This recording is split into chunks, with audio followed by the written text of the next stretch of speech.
I'm on my way to Reno, I'm leaving town today. Give my regards to all the boys and girls along Broadway.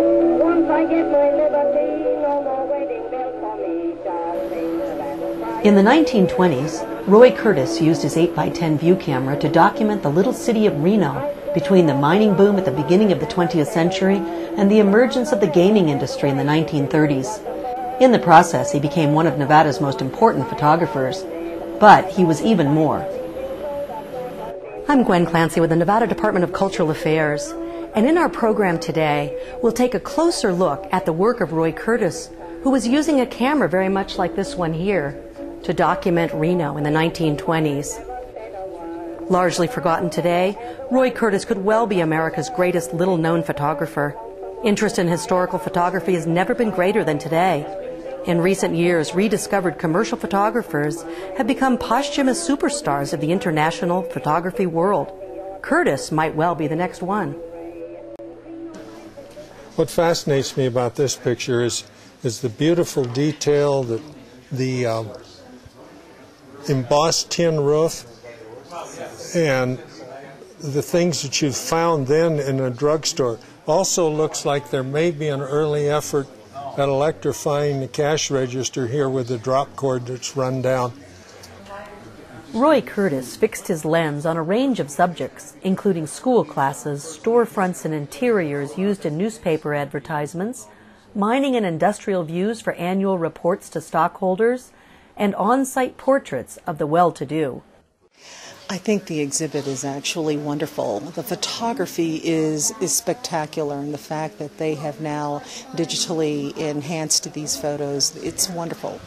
It's also, what I like about it, it's great that they give me an idea, a visual idea of what was happening in Reno, Sparks, and the area in the 1920s. Curtis, I think, is one of the few photographers that really left something behind, left behind a collection of their work. And I think there's a philosophy to it. They captured Reno as a crucial moment in history. Too many photographers, their photographs simply got lost.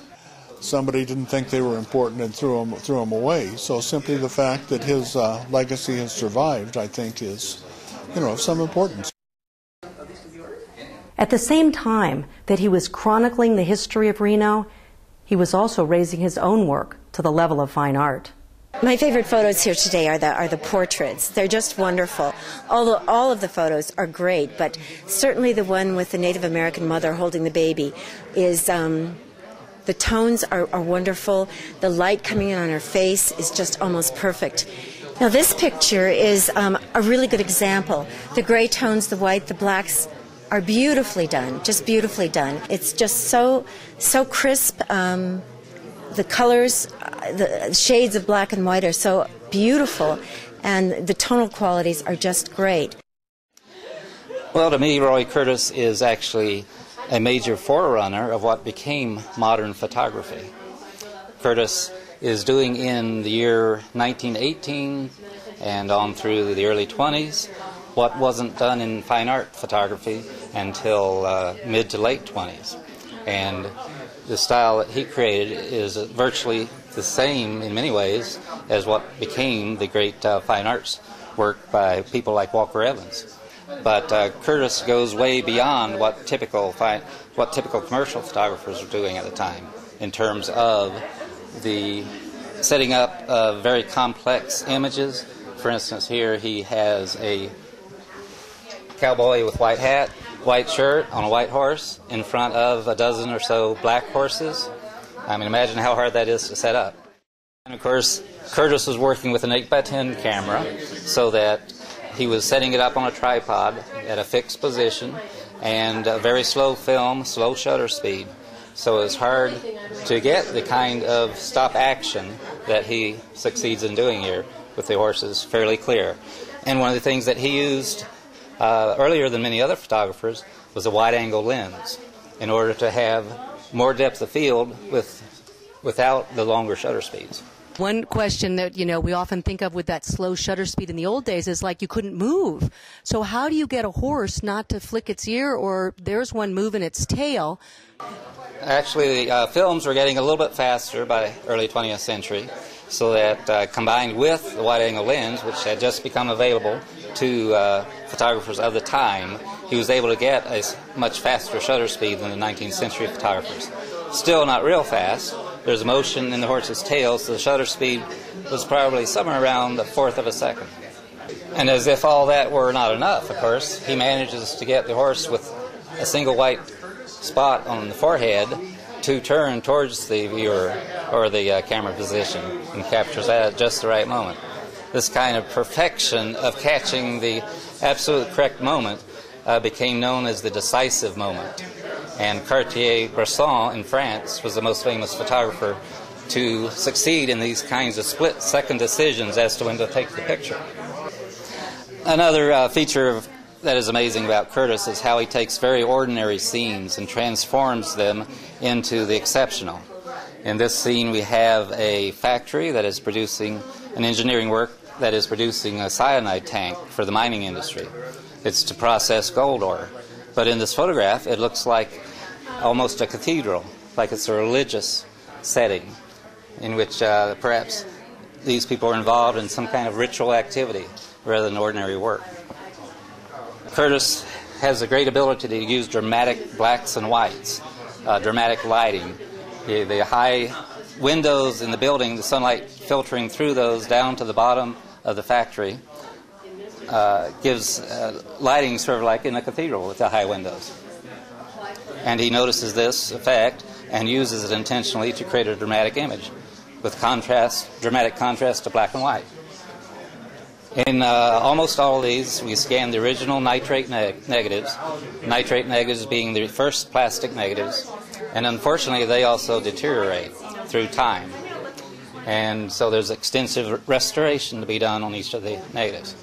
They have incredible sharpness inherently, being large size, and also at the time modern photography equipment had just become available.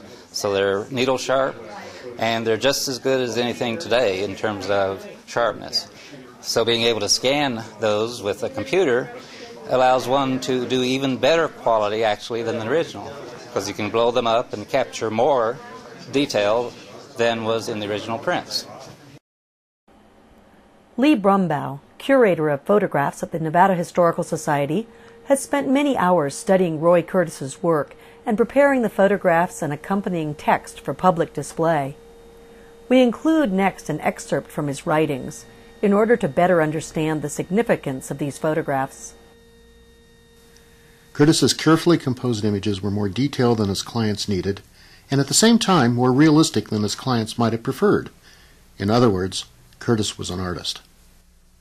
Curtis's role as an outsider, he'd moved from New York in 1916, may have allowed him to see his Reno subjects with increased objectivity and personal insight. In his best images, Curtis elevated each subject to the level of an archetype. His are not, however, casual or simplistic stereotypes. Curtis was clearly fascinated by each individual subject. At the same time, his perfection of the particular makes his subjects seem universal. The company office for the Reno Light, Water, and Power Company was located at 21 Front Street. The nature of the event documented here remains uncertain, but the scene has the appearance of vandalism. Instead of making a mundane record of the event, Curtis has transformed the scene into a powerful psychological drama that intermingles light and dark in the best film noir style. Curtis placed his bulky tripod-mounted 8x10 camera in the darkness at the rear of the office.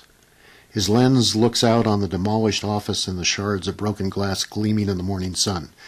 To the right, a staircase shrouded in mysterious shadows, covered in dully glowing glass fragments, ascends into the unknown. Dimly, through the street-side picture windows, you can see the face of a man on the sidewalk peering into the office. Does this mysterious stranger represent the perpetrator returning to the scene of the crime, or does he represent the voyeuristic spirit in all of us? Through Curtis's transformative vision, this ordinary scene becomes a symbol for crime scenes and our fascination with them. In most cases, we do not know with certainty why Curtis made his photos. The majority of the business and work photographs were clearly done for advertising use. Owners of stores and businesses probably hoped real photographic images would catch the consumer's eye better than the pen and ink drawings more commonly used at the time.